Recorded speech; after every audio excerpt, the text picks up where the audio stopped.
वागीशायस्य वदने लक्ष्मीर्यस्य च वक्षसि यस्यास्ते हृदये संवित्तं नृसिंहमहं भजे। गुरुर्ब्रह्मा गुरुर्विष्णुर्गुरुर्देवो महेश्वरः गुरुस्साक्षात् परब्रह्म तस्मै श्री गुरवे नमः। भगवत चरण कमलानुरागी सभी आत्मीय प्रिय प्रभु प्रेमीजन, स्वाध्याय परिवार से जुड़े हुए समस्त जिज्ञासु प्रभु प्रेमीजन, आप सभी को मेरा प्रणाम, मेरा वंदन। जय सिया राम, राधे राधे। भगवान की मंगलमयी कृपा का अनुभव करते हुए विज्ञान के माध्यम से हम लोग अपने घर में बैठकर भगवत चिंतन का लाभ प्राप्त कर रहे हैं। यह भगवान की अहेतु की कृपा का परिणाम है। श्रीमद् भगवद गीता की चिंतन की मंगलमयी यात्रा में हम लोग 11वें अध्याय में जो विश्वरूप दर्शन है उसका चिंतन कर रहे हैं। कल चर्चा चली थी, संजय ने भगवान के विश्वरूप का जो वर्णन किया था कि भगवान के अनेक वक्त्र है, अनेक मुख है, अनेक नेत्र है और अनेक दिव्याभरणम, अनेक दिव्य आभूषण परमात्मा ने धारण किया हुआ है। एक तरफ आभूषण है, दूसरी तरफ शस्त्रों का भी वर्णन है। विरुद्ध धर्माश्रयत्व जो है वो परमात्मा का लक्षण है। एक तरफ आभूषण, एक तरफ शस्त्र है। ये तो इसके बाद भगवान के उसी स्वरूप का दर्शन करते हुए संजय कुछ बातें बता रहे हैं। वो बड़ा सुंदर विचार करने जैसे बातें हैं और संजय के साथ आइए और अर्जुन के मन से मन मिलाकर संजय के वक्तव्य को हम पकड़ते हैं। क्या कहते संजय? 11वां श्लोक मेरे साथ गाइए और आगे की यात्रा को कंटिन्यू करते हुए जो पहले कहा था, अनेक वक्त्र नयनम अनेकाद्भुत दर्शनम अनेक दिव्याभरणम दिव्यानेकोद्यता युधम। 11वां श्लोक। दिव्यमाल्याम्बरधरम् दिव्यगन्धानुलेपनम्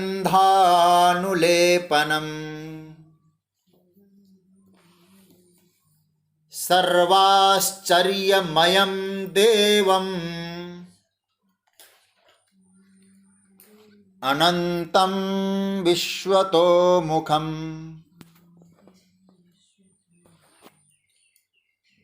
कहा दिव्य माल्याम्बरधरम दिव्य गंधानुलेपनम सर्वाश्चर्यमयम देवम अनंतम विश्वतोमुखम। ऐसा सीधा सा अन्वय इसका अर्थ समझ लें। दिव्य माल्य अंबरधरम, भगवान में क्या क्या देख रहे हैं संजय? दिव्य मालाएं हैं और दिव्य वस्त्रों को धारण किया हुआ है। दिव्य मालाओं को धारण किया है प्रभु ने और दिव्य वस्त्रों को धारण किया हुआ है और दिव्य गंध अनुलेपन है, मतलब दिव्य गंधों का लेप हुआ है परमात्मा में। और जितना सब कुछ है सर्व आश्चर्यमयम देवम, सबको आश्चर्य हो ऐसा जो देव है, सबको आश्चर्य होता है, सब कुछ परमात्मा में आश्चर्य है। अनंतम, और जो कुछ है किसी चीज का पार नहीं है। विश्व तो मुखम, वो तो विश्वव्यापक है, विराट है। एक एक सूत्र पे, एक एक चरण पे हम लोग चिंतन करेंगे। पहला सूत्र आया दिव्य माल्याम्बरधरम। दिव्य माल्य और अंबर धरम, अंबर मतलब वस्त्र, उस परमात्मा ने दिव्य पुष्पों की माला पहनी हुई है, भगवान ने धारण किया हुआ है। और कैसे पुष्प थे, तो उन पुष्पों का वर्णन क्या करें, कहते दिव्य पुष्प थे और दिव्य पुष्पों की दिव्य मालाएं थी। और वो माला कैसी थी, दिव्य शब्द का तात्पर्य कभी सूखने वाली नहीं थी, कभी मुरझाने वाली नहीं थी। यहाँ जो पुष्प हम लोग पाते हैं ना, लाते हैं, सुबह लेके आओ, शाम को मुरझा जाए और कुछ दिन के बाद वो फूल धूल बन जाए, यही तो होता है। लेकिन वहां ऐसे पुष्प की माला नहीं, अलौकिक पुष्प थे, अलौकिक पुष्पों की अलौकिक मालाएं थी ऐसे। और आज जब मैं माला की चर्चा चिंतन कर रहा था, तो 8वीं शताब्दी की बात है, ज़्यादा दूर भी नहीं। आद्य जगत गुरु शंकराचार्य का तो आप नाम सुना ही है, और भारतीय सनातन परंपरा को जीवंत बनाने में जिन्होंने सर्वस्व दे दिया है, ऐसे जगत गुरु शंकराचार्य। वो जब मंडन मिश्र के पास गए, तो कथा आपको सुना देता हूं, तो माला के विषय में भी थोड़ा सा आपको अच्छा हिंट मिल जाएगा। वो जब गए तो मंडन मिश्र बड़े विद्वान, न्याय के, मीमांसा के बड़े अच्छे विद्वान थे। भगवान जगतगुरु शंकराचार्य ने जब सुना कि ऐसे मंडन मिश्र विद्वान है, यदि उनको अपने साथ ले लूं तो अन्य धर्मों का जो पाखंडवाद पनप रहा है, वो पाखंड को रोका जा सके। और किसका पाखंड है, इस पर चर्चा नहीं करूंगा। तो क्या करें, तो मंडन मिश्र के पास गए। तो मंडन मिश्र से शास्त्रार्थ करना है। परिणाम ये हुआ, जो जीतेगा वो अनुयायी बनेगा दूसरे का। और मंडन मिश्र की पत्नी का नाम था भारती, बड़ी विदुषी थी, उनका क्या कहना। उनकी भी बड़ी अच्छी चर्चा है जगत गुरु शंकराचार्य जी के साथ। तो दोनों का शास्त्रार्थ चला, और शास्त्रार्थ चला, और फैसला देने वाला कौन, मंडन मिश्र की पत्नी। वो फैसला देगी कौन जीता और कौन हारा। और आपको बताऊं, वे शास्त्रार्थ भी चल रहा है, और दोनों के गले में भारती ने एक एक पुष्प की माला पहना दी। और फिर दोनों के भी 1 दिन 2 दिन नहीं, शास्त्रार्थ कितने दिन चला, 16 दिन तक चला। और 16 दिन तक शास्त्रार्थ चलने के बाद भारती को फैसला देना हुआ, और आई, उन मालाओं को देखा, जो उनके पति थे मंडन मिश्र, उनकी जो माला थी वो मुरझा गई थी। शंकराचार्य जी की माला अभी भी मुरझाई हुई नहीं थी।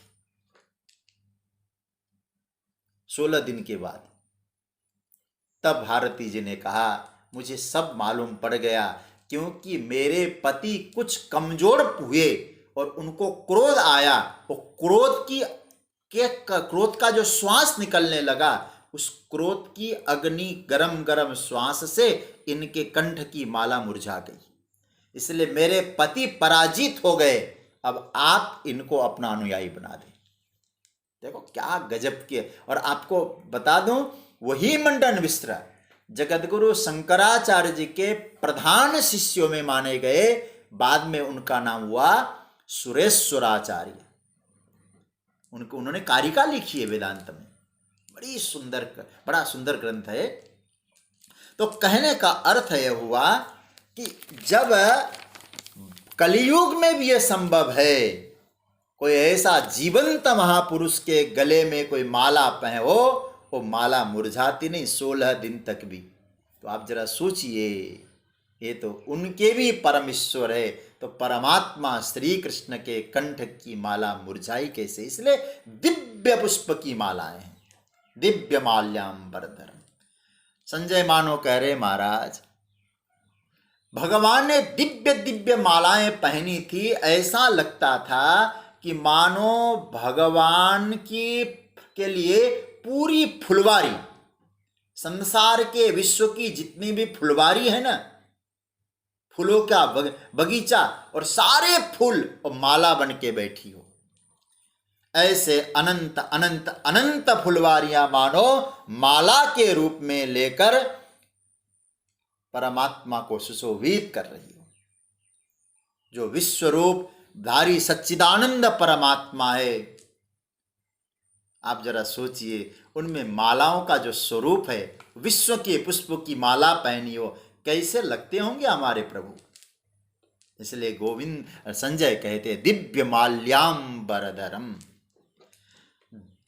और दिव्य माल्यधरम, दिव्य अंबरधरम। अंबर शब्द के दो अर्थ होते हैं। अंबर का मतलब वस्त्र भी होता है और अंबर का मतलब आकाश भी होता है, लेकिन यहां अंबर मतलब वस्त्र। भगवान के दिव्य वस्त्र है, दिव्य माला के साथ साथ दिव्य वस्त्र है। देखिए यहां वस्त्र धारण किया हुआ है और अंबरधरम, ढेर सारे वस्त्र। और सच्ची बात तो है, सारे वस्त्र उन्हीं के ही तो है।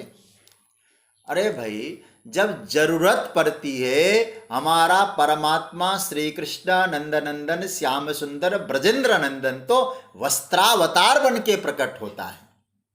अब जरा सोचिए, द्रौपदी के वस्त्र किस कंपनी में बने थे और किस फैक्ट्री में बने थे होंगे। जो साड़ी द्रौपदी के लिए जो पहुंचा, ठाकुर जी ने कृपा की। तो इसका मतलब ये हुआ अंबरधरम, भगवान के सारे वस्त्र दिव्य हैं। कितने दिव्य है। रामचरितमानस का प्रसंग आज मैं जब देख रहा था, अनसुईया ने सीता जी को जो वस्त्र दिए हैं ना, उन वस्त्रों का मैं आज वर्णन पढ़ रहा था रामायण में। आपको बड़ा आश्चर्य लगेगा। देखिए कितने सुंदर सुंदर हमारे यहाँ भाव है। अनसुईया जी ने जो सीता जी को वस्त्र पहनाए, जो वस्त्र दिए, आप जानते हैं उन वस्त्रों में नित्य नूतन लगते थे। और जब तक वो लंका में रही, उन्हीं वस्त्रों में रही, ऐसा लगता था प्रतिदिन नए नए वस्त्र है। एक ही वस्त्र था, वो नित्य नूतन लगता था। और हम लोग पहने, आज पहने तो कल पहना नहीं जाता। इसलिए वहां शब्द जो मानस में आया ना, बड़ा सुंदर शब्द आया है। कैसा? स्वयं लिखते हैं, गोस्वामी जी लिखते हैं, दिव्य बसन भूषण पहिराए, जे नित नूतन अमल सुहाए। नित्य नूतन और बड़े सुंदर लगते थे, अमल सुहाए, पवित्र लगते थे। ये है वस्त्रों की विशेषता। तो कहने का मतलब है ऐसे वस्त्र। और मैं जब सोचता हूं, चिंतन करता हूं, तो आप भी सोचिएगा, भगवान श्री कृष्ण के ऐसे वस्त्रों का वर्णन है, ऐसी मालाओं का वर्णन है, ऐसे आयुधों का वर्णन है, तो मुझे लगता है भगवान श्री कृष्ण न माला त्यागी है न वस्त्र त्यागी है। एक बात पहले तो ये समझ लीजिएगा। और समाज में जो धारणा फैलाई जाती है ना, सब कुछ छोड़ो, सब भूल जाओ, भागो, दुनिया बेकार है। अरे भाई, क्यों ऐसा कहते हैं? भगवान को देखिए, सुंदर अलंकार, सुंदर वस्त्र परमात्मा ने धारण किया है।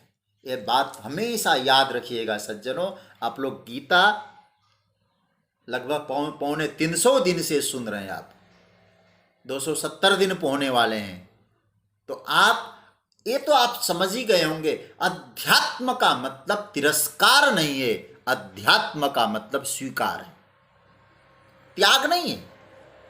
कभी कभी परमात्मा को दर्शन करते समय, विश्वरूप का दर्शन करते समय यह तो भाव आना चाहिए, यहाँ छोड़ने के लिए भगवान नहीं कहते, हर चीज को मुझसे जोड़ो, मैं विश्वरूप में हूं, विश्व के कण कण में हूं, तुम भाग के जाओगे कहां? हर जगह मैं हूं, हर चीज में मैं हूं, तो हर जगह को, हर चीज को मुझसे जोड़ो तो सही। अच्छा, ये अलंकार, ये वस्त्र बुरे होते तो भगवान को क्यों पहनाए जाते? भगवान क्यों पहनते? भगवान भी कहते फेंको सब।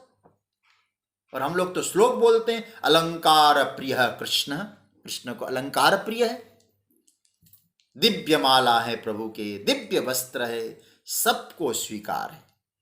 अब बुरा मत, आप जरा सोचिएगा, इन स्वरूपों को जब देखना, इन स्वरूपों का वर्णन, मैं तो आज सोच रहा था क्यों ऐसा वर्णन आया होगा। और आपसे भी निवेदन करूंगा, आप एकांत में बैठ के चिंतन करिए, भगवान के स्वरूपों को देखिए। जो वर्णन हो रहा है आपने सुन लिया, मैंने कह दिया, यहीं तक सीमित मत रखिए, चिंतन करिए। भगवान के हाथों में शस्त्रों को देखिए और क्या सोचिए, ठाकुर जी कोई आपके हाथ में तीर है, धनुष है, टेढ़े मेढ़े सीधे साधे सारे शस्त्र आपके हाथ में है, तो जो परमात्मा टेढ़े मेढ़े शस्त्रों को भी नहीं त्यागता, उनको भी स्वीकार करता है, तो प्रभु जैसा हूं, टेढ़ा हूं, सीधा हूं, मैं तेरा हूं। ये भाव बनाइए जरा। ये विश्वरूप का वर्णन क्यों कहा जा रहा है? हर चीज को देखकर एक पॉजिटिविटी लाइए, आप सकारात्मक भाव लाइए। जब टेढ़े शस्त्र को भी तूने धारण किया है, सरकार मैं टेढ़ा हूं चाहे सीधा हूं, जब शस्त्रों तक को तू नहीं धारण किया है, मुझे भी तो रख ले अपने चरणों में, मैं तेरे चरणों में हूं।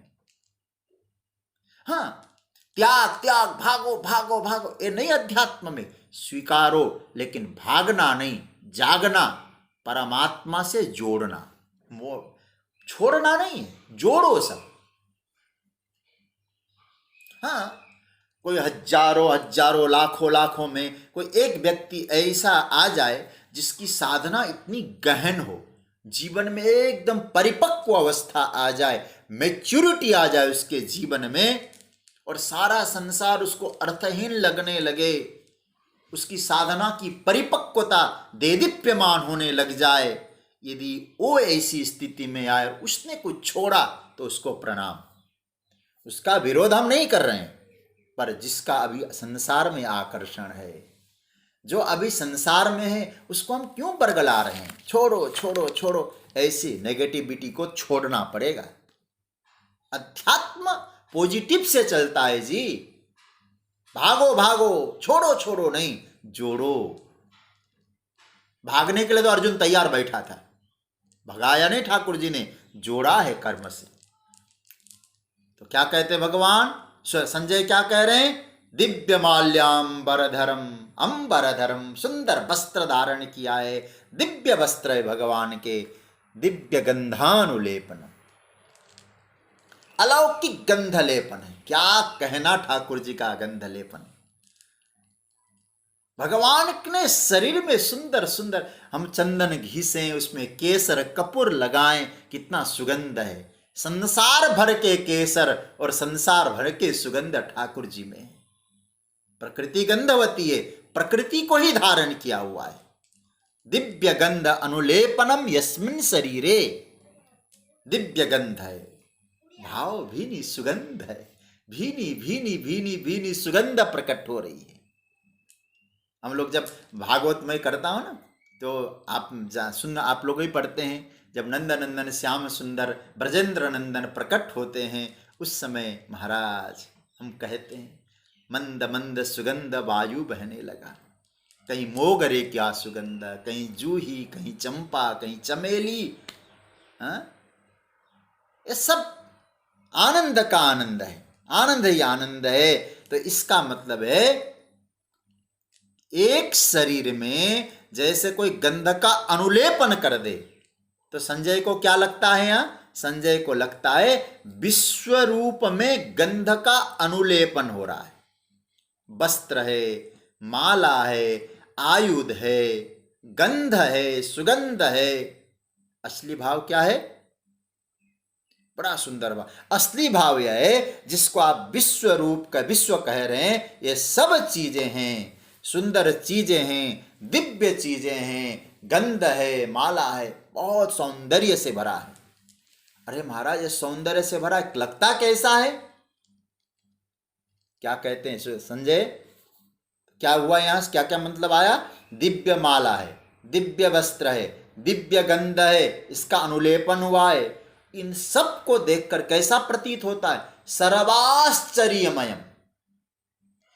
ऐसा लगता है कि परमात्मा विश्वरूप की ओर यदि नजर जाए, लेकिन नजर उनकी कृपा से जाए, परमात्मा की कृपा से परमात्मा के विश्वरूप की ओर कभी नजर जाए, लगता कैसा है? सर्वाश्चर्यमयम, सब कुछ आश्चर्यमय। एक नहीं कि भैया शस्त्रों को देखकर आश्चर्य होंगे, गंध को देखकर आश्चर्य होंगे, वस्त्रों को देखकर आश्चर्य होंगे, सब कुछ देखकर आश्चर्य होंगे। और मुझे तो कभी कभी लगता है विश्व ही तो आश्चर्य है। आप जरा सोचिए, ये पृथ्वी आश्चर्य नहीं तो क्या है? कहीं धान है, कहीं चाय की खेती है, कहीं गेहूं है, कहीं सेब है, कहीं काजू है, कहीं नारियल है। आप जरा सोचिए, ये विश्व ही तो आश्चर्य है, एक जगह सब कुछ नहीं है। अब हम लोग उत्तर भारत में देखते हैं, जनवरी दिसंबर में सूरज देखने के लिए कायल हो जाते, इतने दिन हो जाते, 10-10 दिन बीत जाते, कभी कभी तो सूरज निकलते नहीं, ऐसी सर्दी, ऐसा कोहरा छाया रहता है। अब जरा सोचिएगा इस विषय में। और फिर धूप का समय आता है, इस समय गर्मी, अरे भैया शीतलता है, अब उसके लिए तरसते हैं। तो भगवान यहाँ ये कहना चाहते हैं, भैया ये पृथ्वी भी आश्चर्य है, इसलिए कभी धूप है, कभी छां है, कभी शीतल है, कभी गर्मी है। यदि हम लोग एक कहेंगे तो क्या कहोगे आप? बोले ये तो कॉमन है जी, ये तो कॉमन है। मैं इतना ही कहूँगा आपसे, जब ये सब कॉमन है तो हमारे जीवन में सुख दुख की परिस्थिति आती है, क्या ये अनकॉमन कैसे हो जाएंगे? फिर ये भी तो कॉमन होते हैं। जैसे शीत है, गर्मी है, उष्ण है, ये सब परिस्थितियां बदलती है, कभी सम्मान है, कभी अपमान है, ये सब परिस्थिति है, जाती है। आज ये सब आश्चर्यमय परिस्थिति जो जगत में देखते हो, तुम्हारे जीवन में भी आता है, ये सब ईश्वर का रूप है। जब पृथ्वी आश्चर्यमय है, पृथ्वी की परिस्थितियां आश्चर्यमय है, तो ये समझ लेना चाहिए हमारे जीवन में भी ये सब आती है, सब देव रूप है। सर्वाश्चर्यमयम देवम, जब बीमार आए तो कहो देव रूप है। मैंने एक दिन शायद कहा था कि कोई रोग आए तो कहो रोग के रूप में देवता आए। क्या कर रहे हैं? बोले आप पूजा करो इनकी। कैसे पूजा करें? औषधि रूप सामग्री लेकर इनकी पूजा करो। क्यों? ये सब आश्चर्यमय विश्व रूप में परमात्मा का अवतरण हुआ है, देव रूप है। अच्छा भाई, सर्वाश्चर्य, यहां तो जो भी, मुझे तो कभी कभी एकांत में बैठ के चिंतन करिए तो सब कुछ आश्चर्य लगेगा आपको। पृथ्वी आश्चर्यमय है। 3 भाग, 3 हिस्से में जल, 1 हिस्से में धरती। धरती कैसे टिकी है? इतनी सूरज और पृथ्वी के बीच में इतनी गर्मी है, इतनी दूरी पर है इसलिए इतनी गर्मी है। इतनी दूरी पर कैसे हुआ? पृथ्वी कैसे टिकी? ये सब कुछ आश्चर्यमय है, क्योंकि भगवान ही विश्व के रूप में है। सर्वाश्चर्यमयम देवम, और क्या कहते? अनंतम। बड़ा प्यारा है, इसका कोई पार नहीं पा सकता।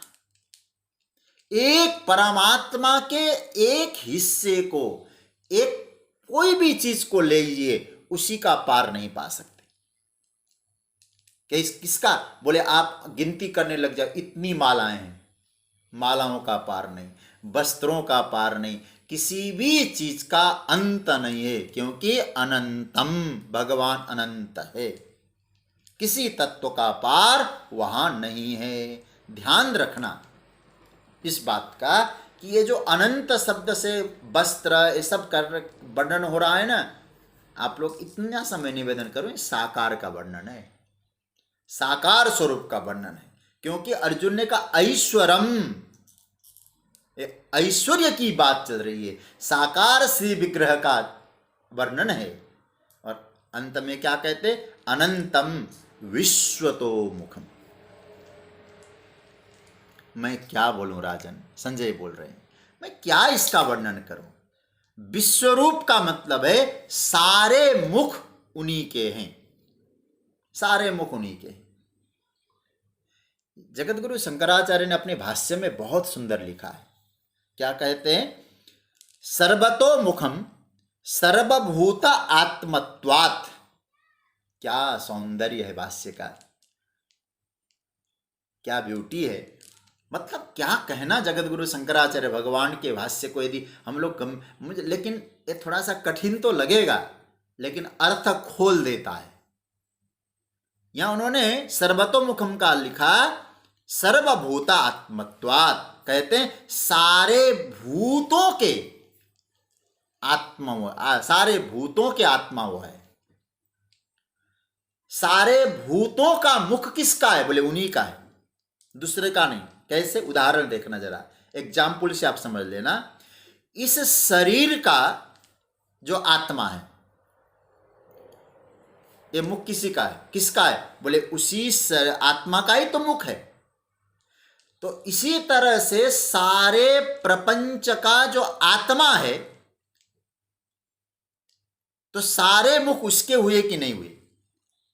जैसे, तो इसलिए क्या कहते हैं? सर्वभूता आत्मत्वात्, और अनेक में भी एक है, अनेक रूपों में भी एक है, क्योंकि संपूर्णता का वह आत्मत स्वरूप है। तो इसका मैं केवल संकेत में कहूंगा, जब भगवान अनंत अनंत रूप लेकर ब्रह्मा जी ने बछड़ों को चुरा दिया था, ब्रह्मा जी ने गोप बालकों को चुरा लिया था, उस समय जब प्रातः वन को जाना, संध्या को वन से लौट के आना, वहां कहते हैं सर्वात्मा प्राविशत ब्रजम, ऐसा वहां सुखदेव जी कहते हैं। और संपूर्ण जो गोप बालक है, जितने भी बछड़े हैं, उन सब के आत्मा है इस नंदन श्याम सुंदर। इसलिए वहां एक वचन का प्रयोग किया, सर्वात्मा प्राविशत ब्रजम। ध्यान देना, संपूर्ण प्राणी मात्र के जो आत्मा है, वो गैया बछड़ा सबके, वो भगवान आ रहे, भगवान जा रहे, अनंत नहीं है, अनंत होते हुए भी वो एक है। एक बात और मैं आपको यहाँ, इस श्लोक का अर्थ तो समझ में आया होगा।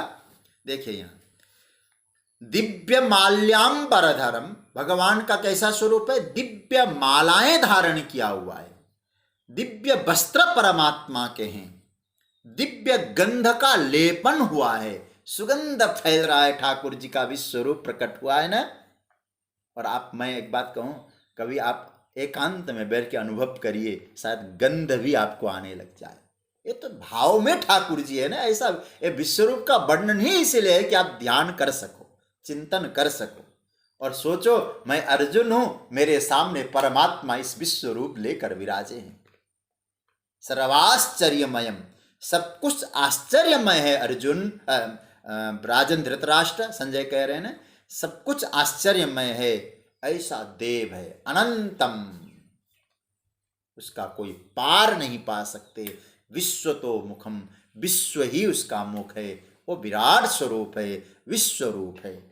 और इस प्रकार से वर्णन किया। उसके बाद परमात्मा में जो प्रकाश है उसका वर्णन करते। लेकिन एक पॉइंट आपको ध्यान देने के लिए कहूंगा, यहां प्रायः सब में जो जो वर्णन हुआ, सब में दिव्य शब्द जरूर आया है। आपने अनुमान लगाया होगा, और आप इतने दिनों से चिंतन कर रहे हैं, दिव्य शब्द पर ध्यान दीजिए। मैंने अभी अनुसुईया की भी बात की थी, अनुसुईया ने जो वस्त्र दिया वो भी कहा दिव्य वसन भूषण पहिराए। इन सारे रूपों की, दिव्य क्यों कहा? इन सारे रूपों की अलौकिकता को बताना चाह रहे हैं, और उन अलौकिकता को बताकर आप जैसे भक्त, अर्जुन जैसे साधक, आप सबके मन में उस अलौकिकता को स्थिर करना चाहते हैं। संजय बार बार कह रहे थे दिव्य दिव्य, फिर कह दूं मैं, उस अलौकिकता को बताना है। उस अलौकिकता को बताना ही नहीं है, आपके हृदय में उसको बिठाना है, इसलिए दिव्य दिव्य दिव्य शब्द का प्रयोग किया है। अब जरा देखिए, जब से संजय वर्णन कर रहे हैं तब से दिव्य ही बोलते जा रहे हैं। क्या कह रहे हैं देखिए, बहुत सुंदर। ये 10वां श्लोक में भी आया, अनेका दिव्याभरणम, दिव्यानेकोद्यतायुधम। कितना प्रेम होगा संजय को दिव्य शब्द से। और इतना ही नहीं, दिव्य माल्याम्बरधरम, ये भी दिव्य। दिव्य गंधानुलेपनम, या भी दिव्य, सर्वाश्चर्यमयम देवम, जो दिव्य वो देव है, अनंतम विश्वतो मुखम। बार बार दिव्य दिव्य शब्द का प्रयोग किया। इसका मतलब है परमात्मा में जो भी है सब दिव्य है। मतलब सीधी सी बात कहूं, कल भी मैंने इस बात को दोहराया था, भगवान के चरण शरण में जो पहुंचा वो भी दिव्य हो गया। भगवान के चरणों का जो आश्रय ले लिया वो भी दिव्य हो गया। और भगवान के पास पहुंचने के बाद, सीधी सी बात कहूं, चाहे भगवान के पास आप पहुंचो, चाहे भगवान अपने में अनुभव करो, आप दिव्य है। तो दिव्य बनने के लिए आपको केवल यह अनुभव करना है, परमात्मा मुझसे दूर नहीं है, मैं उसके साथ हूँ, भगवान मेरे साथ है, मेरे सर पर उनका हाथ है। ये नित्य अनुभव करिए, तो परमात्मा के सान्निध्य के अनुभव से ही आप दिव्य हो जाएंगे। तो यहाँ दिव्य दिव्य कहने का मतलब संजय कह रहे हैं, परमात्मा के शरीर के शस्त्र भी दिव्य होते हैं, अस्त्र भी दिव्य होते हैं। यदि हम जीव मात्र परमात्मा के चरणों में जाएंगे, क्या हम दिव्य नहीं होंगे? ये विश्वरूप का वर्णन करने का अभिप्राय है, हम भी भगवान की शरणागति को स्वीकार करें, नित्य भगवान के शरण में रहें, ये आपसे निवेदन है। और आगे भगवान में जो दिव्य प्रकाश है, अब प्रकाश का जो स्वरूप आप सुनेंगे ना, तो मैं भी समझता हूं कि परसों हम वर्णन करेंगे इसका। जो सूर्य का प्रकाश क्या है, ऐसा दिव्य चमकीला प्रकाश श्री कृष्ण में दिखाई दे रहा है विश्व रूप में। उस विश्व रूप में जो प्रकाश है उसका वर्णन परसों करेंगे। किंतु एक निवेदन आपसे करूंगा, अभी चर्चा को तो मैं विराम दे रहा हूं।